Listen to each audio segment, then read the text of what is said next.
you can construe consciousness as the implementer of the vision in the broadest sense. So what we really confront as human beings isn't a deterministic world that runs like clockwork, that the past pushes forward in an algorithmic or deterministic manner. That isn't how the world works. The way the world works is that we confront a horizon of possibility that's not predictable. It's somewhat predictable the way a musical piece is predictable.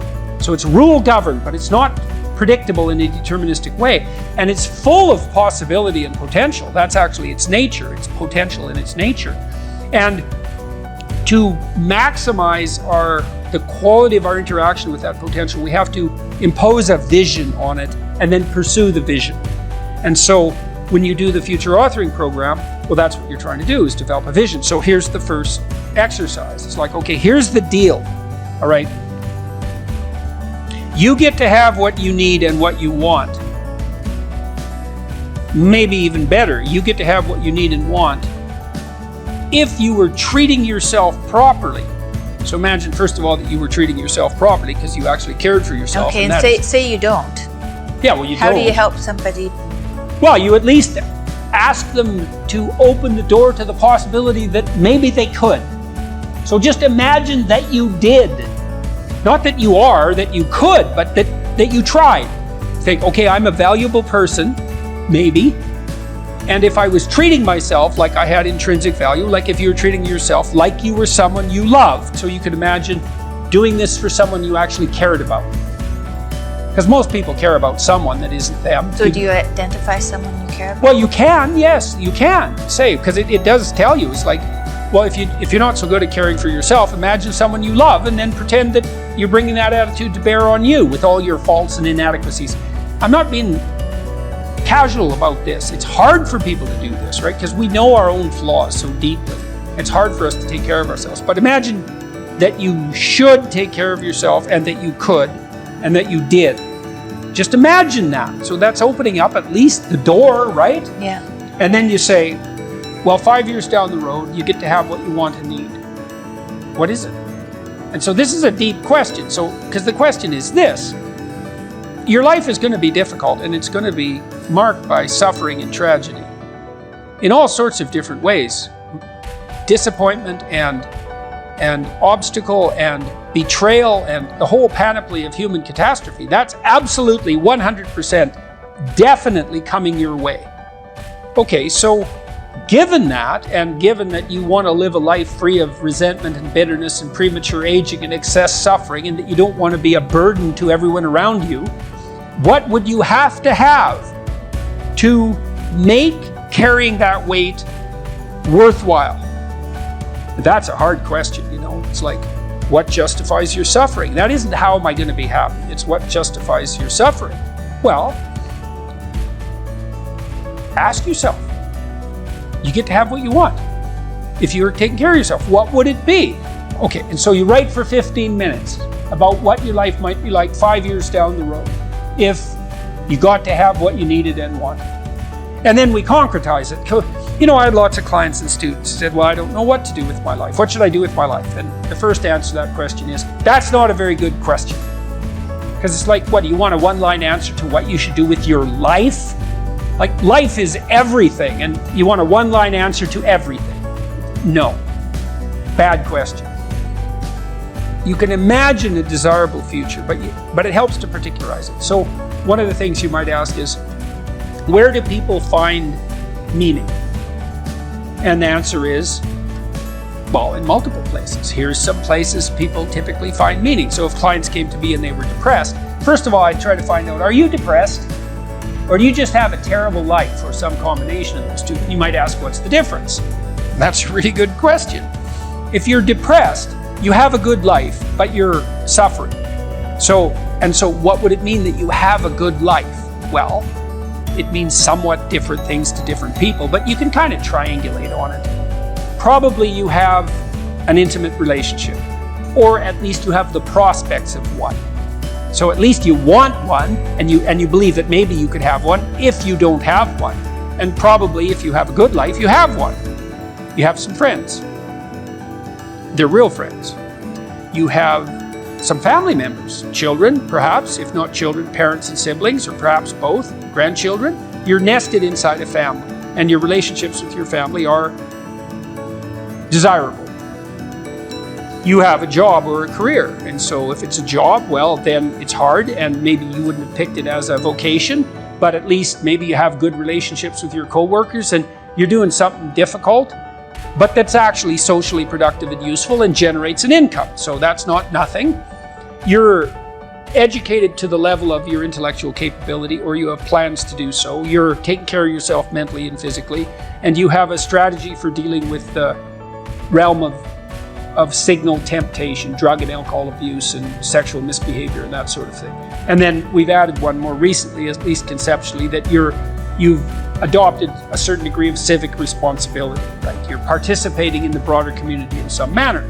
And if you're doing none of those, my life is meaningless. Are you doing any of these? No. Well, that's why it's meaningless. Those are the domains of meaning.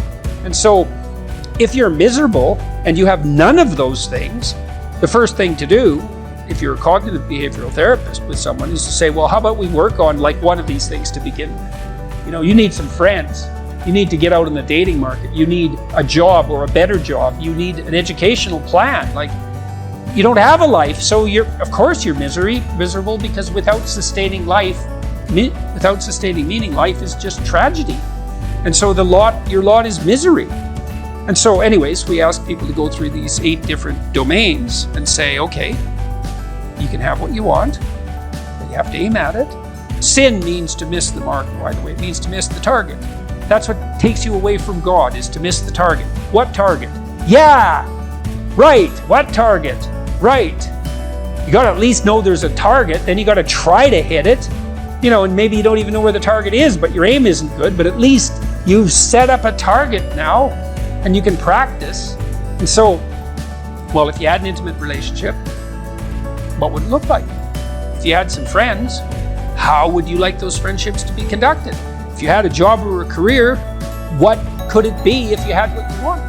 Have to conserve the idea that the individual has an infinite responsibility to the direction of being. And we know that. You know perfectly well that you live in a relationship with your own conscience. And when you violate the moral order that's part and parcel of your soul, you're ashamed and hide and bitter. And then you get angry. You can't show your face to other people. You can't even look at yourself in the mirror. And you know perfectly well that's true, even though you may not know what to do about it or how to get out of it. There's a moral order built into human beings. If there wasn't, there's no way we could even communicate with one another, because there'd be no rules of communication. There'd be nothing that we mutually wanted or expected from each other. You know, one of the things I figured out is that we're all appalled when we run into another person who is not yet the Redeemer. Every person you ever meet, you're dissatisfied with because they're not who they could be. And you're broadcasting that message at everyone all the time. You're not who you could be. You're not who you could be. You're not who you could be. I'm not who I could be. And we're all facing each other with our emotional displays, pleading with each other to become that which we could become. And everyone knows it, but we won't do it. And it's no wonder. You support free speech because it's the mechanism that maintains the sanity of the individual and society. And you live in relationship with the spoken truth to the best of your ability, because the alternative is hell. And if hell is what you want, then you can remain arrogant and resentful and deceitful. But if you want to work to better the world, to bring it up to what it might be, then you speak forthrightly, you clarify yourself, and you act properly in the world. And then you see what happens. And this is the final thing I'll say. I spent a long time studying the Sermon on the Mount. It's a key document. It's Christ's commentary on the 10 Commandments, in a sense. The question being, if you codify the rules by which a society might function, is there something within the structure of the rules that rises above them, that acts as the fundamental principle from which they're all derived? It's the ultimate question of human ethics. What is the highest principle? And the answer that's put forth in the Sermon on the Mount is quite straightforward. Aim at the highest possible good that you can conceive of. Whatever that is that you can conceive of, that serves as your God for all intents and purposes. Having aligned yourself with that good, speak the truth and see what happens. That's the act of faith. The act of faith is whatever the truth reveals is the best of all possible worlds, regardless of how it appears to you now. It's a guess, right? It's something you stake a bet on. Well, what do you think? The best of all possible worlds will be brought into being by deceit? It seems unlikely. You know that doesn't work in your own life. You tangle yourself up in your own lies, right? One lie breeds 10 and 10 breeds 100, and maybe you put the consequences on down the road and you don't fall into the pit for 5 or 6 years. Maybe you've even forgotten why you fell in when you finally do fall in, but everyone knows that you don't get away with anything.